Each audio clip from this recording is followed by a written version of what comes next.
খবরের জেরেই নড়েচড়ে বসল দিনহাটা পুরসভা। হাসপাতালের আবর্জনা সংগ্রহের কাজ শুরু।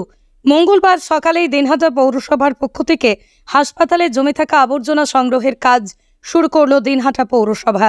প্রসঙ্গত গতকাল আমরা খবর করেছিলাম যে হাসপাতালে জমে থাকা নোংরা আবর্জনা প্রায় 2 মাস থেকে দিনহাটা পৌরসভা সংগ্রহ না করায় জমে থাকা নোংরা আবর্জনার দুর্গন্ধে সমস্যায় পড়েছিল বহির্বিভাগে চিকিৎসা করাতে আসা রোগী ও রোগীর আত্মীয় স্বজন থেকে শুরু করে হাসপাতালের চিকিৎসক ও চিকিৎসা কর্মীরা।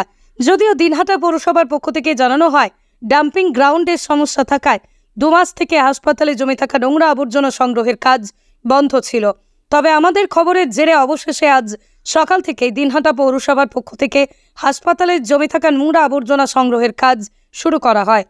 এদিন পৌরসভার পক্ষ থেকে নোংরা আবর্জনা সংগ্রহের সময় উপস্থিত ছিলেন দিনহাটা পৌরসভার ভাইস চেয়ারম্যান সাবির সাহা চৌধুরী, দিনহাটা মহকুমা হাসপাতাল সুপার চিকিৎসক রঞ্জিত মণ্ডল।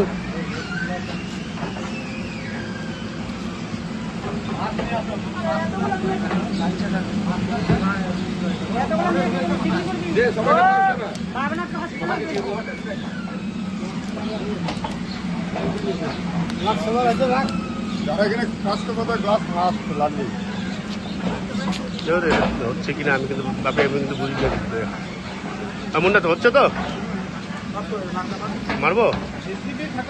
ডাম্পিং গ্রাউন্ড চালু করেছেন এবং হসপিটালের ময়লা পরিষ্কার নিয়মিতভাবে করবেন। এখনই যুদ্ধকালীন তৎপরতায় তারা কাজ করছেন। দিনহাটা মিউনিসিপ্যালিটির চেয়ারম্যান সহ সমস্ত কর্মীদের আমার আন্তরিক ধন্যবাদ জানাচ্ছি।